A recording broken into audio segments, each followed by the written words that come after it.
أعوذ بالله من الشيطان الرجيم. بسم الله الرحمن الرحيم.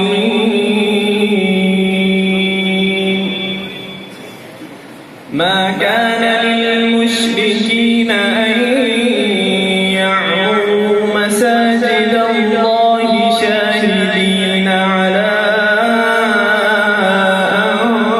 أنفسهم بالكفر، أولئك حبطت أعمالهم وفي النار هم خالدون.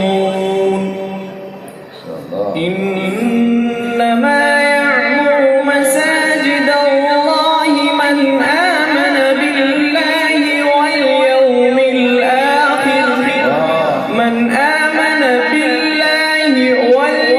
الآخر وأقام الصلاة وآتى الزكاة ولم يخش إلا الله،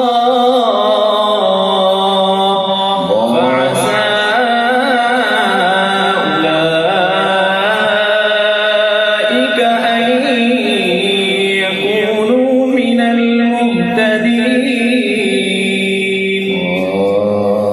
أجعلتم سقاية الحاج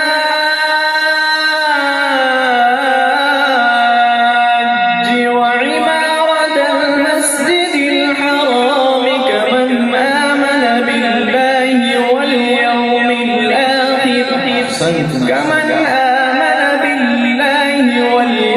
الآخر وجاهد في سبيل الله لا يستوون عند الله،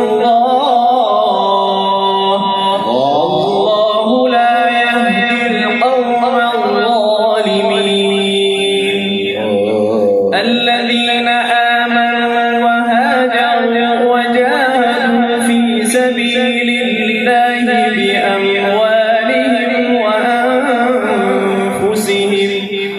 أعظم درجة